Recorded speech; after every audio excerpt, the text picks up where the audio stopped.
আমার সৌভাগ্য হয়েছে একেবারে নিজের চোখে ওই দিনটি দেখার, অর্থাৎ 2024 সনের আগস্ট মাসের 5 তারিখ রোজ সোমবার সকাল 10টা থেকে একেবারে রাত্রি 12টা পর্যন্ত রাজধানীর রাজপথের গুরুত্বপূর্ণ স্থানে কি হয়েছে নিজের চোখে দেখার সুযোগ হয়েছে। পর্দার অন্তরালে কি হয়েছে সেই জিনিসগুলো দেখার সুযোগ হয়েছে। তো স্বৈরাচারী একটি সরকার, ফ্যাসিবাদের একটি সরকার, জুলুমবাদের একটি সরকার, এবং সেই সরকার দ্বারা ব্যক্তিগতভাবে আমি অনেক কিছু হারিয়েছি। সেই সরকারের কর্মকাণ্ড দ্বারা আমি নিদারুণভাবে নির্যাতিত হয়েছি। তো তার সেই যে পতন, সেই পতন থেকে আমি উল্লসিত না হয়ে আমি শিক্ষা গ্রহণ করার চেষ্টা করেছি এবং আরো গভীরভাবে জেনে যে কিভাবে হলো, কিভাবে পালালো।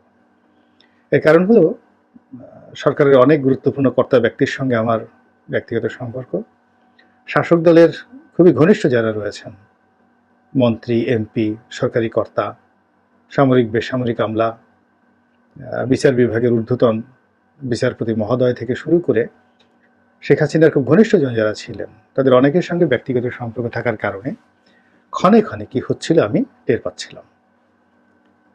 তো সেই বিষয়গুলো আমি আপনাদেরকে বলব। প্রথমত দুপুর 12টার সময় হঠাৎ করে দেখলাম যে সমস্ত কিছু, আমার ফোনটা লক হয়ে গেছে। মানে আমার যে সাধারণ ফোন, সেই ফোন থেকে আর টেলিফোন করা যাচ্ছিল না।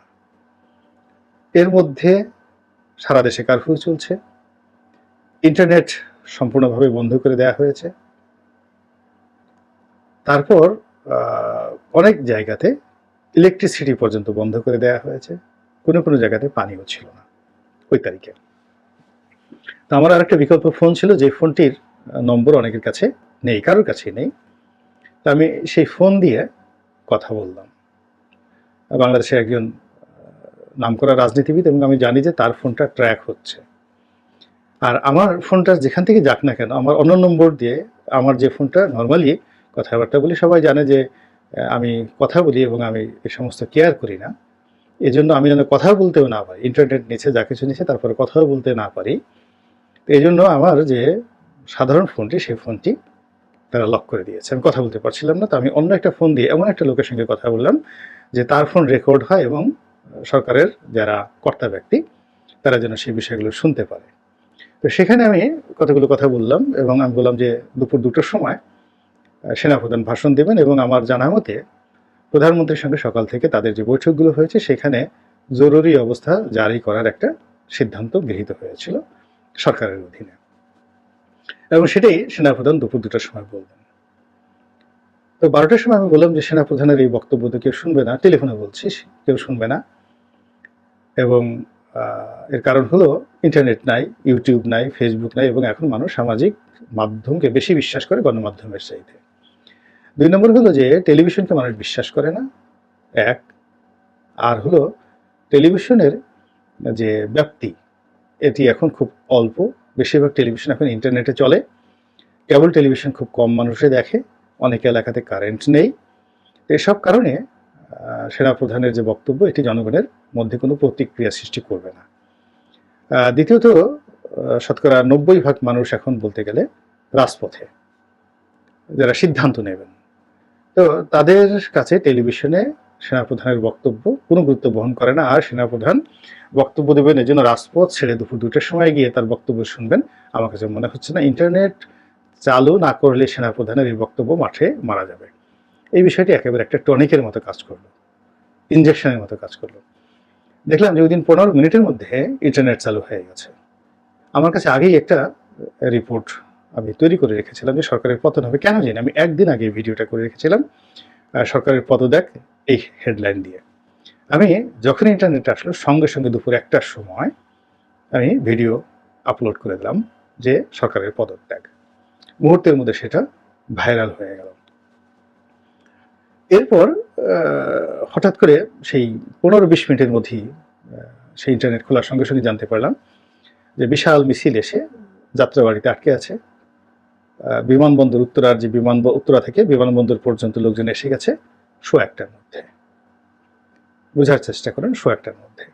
এবং এই খবর গণভবনে পৌঁছে গেছে এবং এই খবর যাকে বলা হয় সেনা প্রধান থেকে শুরু করে সবার কাছে পৌঁছে গেছে এবং তারা সবাই এসে প্রধানমন্ত্রী শেখ হাসিনাকে 1:15টার সময় অনেক অনুনয় বিনয় করে বোঝানোর চেষ্টা করলেন যে আপনার কাছে দুটো অপশন, আপনি বাংলাদেশে থেকে পরিবেশ পরিস্থিতি মোকাবেলা করুন অথবা আপনি পালিয়ে যান, আমরা আপনাকে সাহায্য করছি। তো তিনি তার স্বভাব অনুযায়ী অহংকার দেখালেন, গালাগাল করলেন এবং তারা যে পরামর্শ দিল তার জন্য ভর্ৎসনা করলেন যে তোমাদেরকে আমি নিয়োগ দিয়েছি বিশ্বাস করে, এখন তোমরা আমার সাথে বেইমানি করছো, এই সমস্ত কথাবার্তা বললেন। কিন্তু উপস্থিত যারা ছিলেন কথা ব্যক্তি, পুলিশের, সেনাবাহিনী, নৌবাহিনীর, বিমান বাহিনীর, অন্যান্য গোয়েন্দা সংস্থার যারা লোকজন ছিলেন তারা অনেকটা মাহরুম হয়ে পড়লেন। তো মাহরুম হয়ে পড়লেন এবং বললেন যে দেখেন, যাই আপনি কিছু করেন না কেন 45 মিনিটের বেশি লোকজন আটকে রাখা সম্ভব হবে না, ডিসিশন ইজ ইয়োর্স। কিন্তু তারপরেও তিনি বললেন যে না, তোমরা গুলি চালাও, আমি যাব না, আমি মরে যাবো, কিন্তু আমি এই গণভবন ছাড়বো না। তখন উপস্থিত যারা কর্তা ব্যক্তি তারাও ভয় পেয়ে গেলেন। এর কারণ হলো জনগণ কিন্তু ইতিমধ্যে প্রায় কাছাকাছি চলে এসছে। তো ওই অবস্থাতে প্রধানমন্ত্রীর যারা এসএসএফ আছেন, তো তারা তাদের যে শপথ ভঙ্গ করে তারা অস্ত্র সমর্পণ করতে পারবে না, ওখানে তাদেরকে গুলি করতে হবে, তাদেরকে মরতে হবে। এবং ওখানে কত লাখ লোক মরল, কত হাজার লোক মরল, এটা এসএসএফ এর ডিকশনারিতে নেই। এটা এসএসএফ নিজেরা মরল, এইভাবেই তাদেরকে ওখানে নিয়োগ দেওয়া হয় এবং এটাই তাদের ম্যানুয়াল। এবং ওখানে গণভবন, বঙ্গভবন দুটোতেই কতগুলো যাকে বলে লাইট কামান রয়েছে। তারপরে সেখান থেকে আকাশে উড়ন্ত হেলিকপ্টারকে ভূপাতিত করার জন্য টেকনোলজি রয়েছে, আর অনেক অস্ত্রশস্ত্র রয়েছে। ফলে গণভবন থেকে যদি আক্রমণ চালানো হতো তাহলে সেখানে কয়েক লাখ লোককে মেরে ফেলানো সম্ভব ছিল। তো এই অবস্থাতে যারা উপস্থিত তারাও বিপদের মধ্যে পড়ে গেলেন, ভয়ঙ্কর বিপদের মধ্যে পড়ে গেলেন এবং তারা গণভবনে অবস্থানরত শেখ রেহানার সাহায্য নিলেন, ভিন্ন রুমে গিয়ে, অন্য রুমে গিয়ে শেখ রেহানার সঙ্গে অনেক কথাবার্তা বললেন। তো শেখ রেহানাও তার বোনকে বোঝানোর চেষ্টা করলেন, কিন্তু তিনি সেখানেও জিদ দেখালেন। তারপরে সেনাপ্রধান থেকে শুরু করে অন্যান্য যারা কর্মকর্তারা বাধ্য হয়ে আমেরিকা থেকে সজীব ওয়াজেদ জয়, প্রধানমন্ত্রীর সন্তান, তার সঙ্গে কথা বললেন।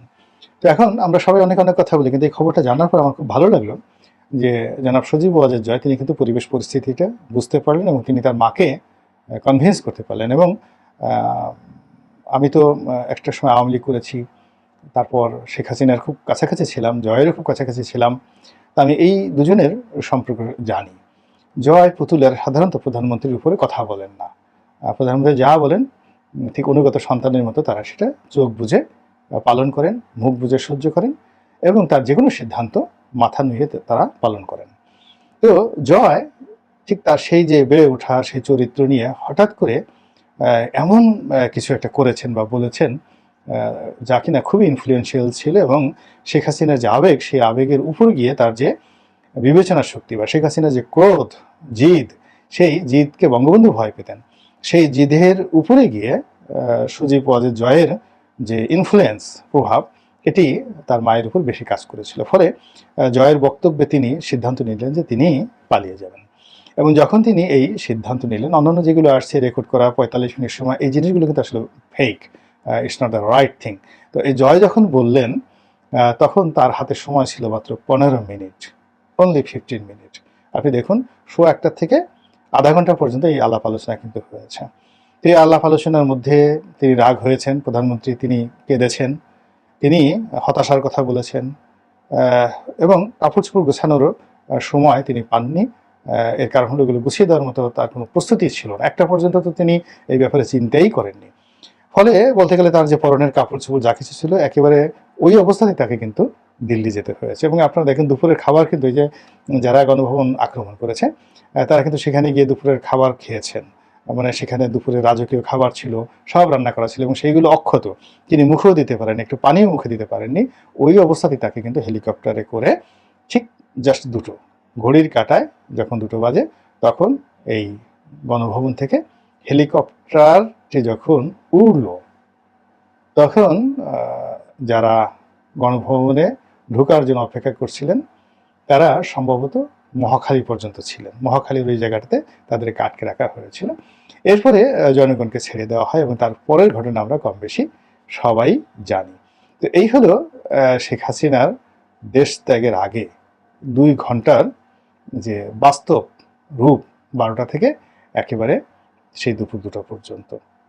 খুবই দুঃসময় এবং খুবই দুর্বিষহ সময়, এবং কিয়ামতের ময়দানের যে দুনিয়াতে যে ভার্সনটি হয় সেই ভার্সনের একটি বাস্তব রূপ। আল্লাহ যেন কোনো মানুষকে শেখ হাসিনার মতো এরকম বিপদে না ফেলেন, আর আল্লাহ রাব্বুল আলামিন যেন আপনাকে আমাকে সবাইকে হেদায়েত দান করেন, আমরা যেন শেখ হাসিনার মতো এইরকম ভুল, এরকম অপরাধ, এরকম অন্যায়, এরকম জুলুম যেন না করি। আল্লাহ আমাদের সবাইকে ভালো রাখুন। আসসালামু আলাইকুম রহমতুল্লাহি ওয়া বারাকাতুহু।